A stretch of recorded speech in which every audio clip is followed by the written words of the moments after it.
Greetings, humans of the internet. Welcome once again to Bowtie Talks. I, of course, am your excellent host, Luke Johnson, coming to you from my undisclosed location in Midwest USA. And I don't know about the rest of you folks, but I definitely have a sweet. To me, there's nothing more satisfying than biting into a delicious candy bar, or perhaps a piece of taffy or any other candy you may have. But have you ever looked down at your Milky Way bar or Snickers bar and thought to yourself, I wonder what its history is? Well, today that is exactly what we will talk about. So please join me as we venture into the history of American candy. Whether it be fudge, taffy, jawbreakers, hard candy, Milky Way bars, Hershey bars, Snicker bars, or Reese's, this country is sugar obsessed. That brings us to our first topic of discussion, chocolate. Americans most likely got their first taste of chocolate not in bar form, but as a drink. And shipping records show that chocolate first hit the shores of Boston in 1670, where its popularity soon grew to new heights by pairing it with another New World ingredient, sugar. Because as anyone who has made the mistake of tasting cocoa powder right out of the box or biting into a bar of unsweetened baking chocolate can tell you, chocolate in its natural state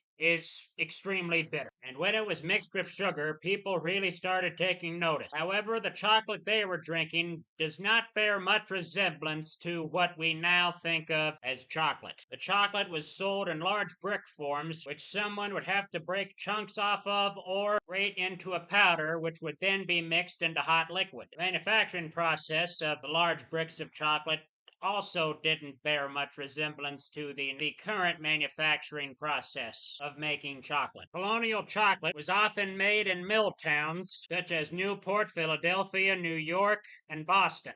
The same mills that ground wheat, mustard seeds, and bricks would also grind cocoa nibs, and as a result, the chocolate was quite gritty. However, it was much loved by the colonists and our founding fathers. Benjamin Franklin began selling chocolate in his print shop starting in 1735. Rather than teapots, families would often have chocolate pots. This drinking chocolate became even more popular during the Revolutionary period when people drank it instead of tea as a way to spite the deadbeat dad of the world, the number one cause of national independence. That's right, I'm talking about Great Britain. Boston Tea Party happened and people wanted to start drinking chocolate. Sounds like a real sweet deal to me. The colonial chocolate drink, it should be noted, not only looked different than today's chocolate, it also tasted different. Recipes for solid chocolate drink mix called for things like chocolate at the time called for things like cinnamon, clove, nutmeg, chili, and orange and lemon rind. And just like that, America's sweet tooth was off. And soon, the first American candy company was formed. The year was 1806, with, of all things, a shipwreck. In 1806, a woman named Mary Spencer had moved from England and set sail to America, only to be shipwrecked and left stranded in Salem, Massachusetts. And I suppose that it's only appropriate that a town associated with witches and Halloween would also be home to the oldest and one of the first, if not the first, candy companies in America. Anyway, back to the story. By chance, Mary Spencer happened to be a candy maker by trade. Her neighbors found this out and sent her a barrel of sugar. She set up shop and began manufacturing candies. She created what is widely considered to be the first commercially available candy in this country, the Salem Gibraltar, which is a lemon-flavored hard candy which is sold in blocks and that you have to break off with a hammer to eat. She would then sell the business to her son, only to have the son want to move back to England, and her son in turn sold it to a family called the Peppers, and to this day the building is called Ye Old Pepper Candy Company, and it still stands today in Salem, Massachusetts. The Pepper family would also go on to create their own confection after opening a separate manufacturing facility in Peabody, Massachusetts. Called them Jacks, and they were a molasses candy that contained deliberately burned maple syrup. They were one of the first stick-shaped candies ever manufactured in the United States. And interestingly, the Black Jacks were created to appeal to men because some people thought the candies they were manufacturing and candies in general were too feminine, which is something I find absolutely hilarious because I assure you, I have never taken a bite out of a piece of Laffy Taffy or took a Tootsie Roll pop in my mouth and thought to myself, wow, this tastes really girly. I wish there were an alternative to appeal to my masculine tastes. However, it turned out to be one sweet idea because the old pepper company still stands today in Salem, Massachusetts, and you can still purchase Gibraltars and Blackjacks. And not surprisingly, our next step in candy history also takes place in New England. In 1847, when a man named Oliver Chase patented a lozenge cutting machine, which he used to manufacture a new kind of sugar wafer candy. They soon proved to be very popular when they were given to Union soldiers during the Civil War. Chase and Company would later form with two other companies to form the New England Confectionery Company, or NECO for short. That's right, Necco wafers. I was talking about Necco wafers. Now, I know what some of you are thinking right now. You're probably thinking, but Luke, what about chocolate? Well, as I said before, chocolate first came to this country in a drink form, and I have put it off for long enough. I guess I have to give the chocoholics their due. The story of the first American chocolate company begins in 1764, when a man named John Hannon and a man named Dr. James Baker. Hannon was an Irish immigrant who was all but penniless, but was a skilled chocolatier, trade he learned in England. Dude made business deals, and by 1764 they were importing cocoa beans and producing chocolate. However, John Hannon set sail to the West Indies in 1779 to bring back cocoa beans, but never returned.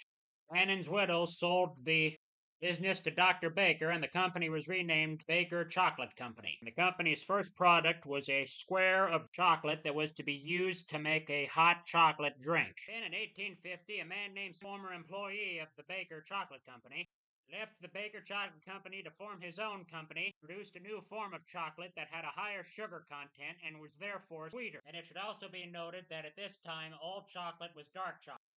The lighter milk chocolate would not come into existence until 1879. Milk chocolate would not come into existence until 1879, when a Swiss chocolatier named Daniel Peter added powdered milk to some dark chocolate, and he discovered that it made it less bitter and creamy. Daniel would later join forces with a Swiss baby food manufacturer named Henry Nestle, and they would market the new invention as Nestle's chocolate. However, it took a bit longer for the idea to take off in America, but take off it did, because of one man in Pennsylvania. While walking through the Columbia World's Expedition in 1893, a caramel manufacturer from Pennsylvania named Milton Hershey became enamored by some chocolate producing equipment from Germany. He tasted some of the new product, milk chocolate, and he was hooked. He decided that he was going to manufacture chocolate himself. He had bought some land in Pennsylvania and decided he was going to raise cattle there to help produce his new milk chocolate. Rather than using powder milk like the Swiss had, he decided he would use fresh. An idea that proved easier said than done. Chocolate has cocoa butter in it, and which is a fat, and is also largely made up of some other fats. And anyone who's ever made salad dressing can tell you how difficult it is to get a fat to combine with a watery liquid. It was a long process, and there were many trial and error before hitting pay dirt. But he did eventually hit pay. He discovered that if the milk was soured first, it would combine more easily with the chocolate. That's why Hershey's chocolate has that slight sour note to it.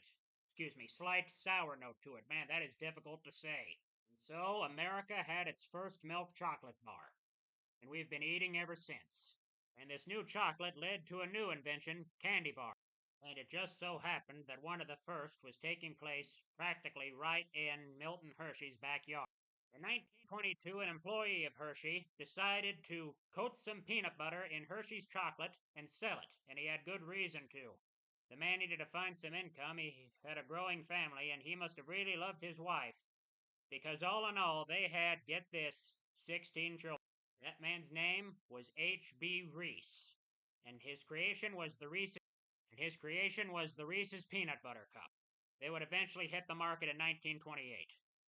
In 1923, a man named Franklin C. Mars was sitting in a corner diner in Minnesota with his son Forrest. They were both enjoying milkshakes called Milky Way. They were discussing how good they tasted, and one of them wondered if the taste of the milkshake could be duplicated in candy form, and thus the Milky Way bar was invented. That's right, the Milky Way candy bar wasn't named after the galaxy, it was named after a milkshake. And they would later go on to top this by adding peanuts to the same formula and calling it the Snickers bar, named after the family's favorite horse. It also wouldn't be complete if I didn't discuss saltwater taffy. And for that, I will have to backtrack a bit in the 1880s in Atlantic City, New Jersey. It appears that one day the owner of a candy shop had his floors destroyed by a flood during a storm in 1883.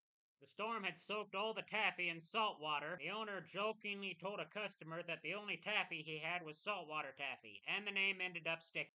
Pun very much intended. Well, that about wraps up our podcast for today, folks, and I hope you've enjoyed this sweet, sweet journey. Until next time, I'm Luke Johnson. This has been Bowtie Talks. Goodbye and God bless.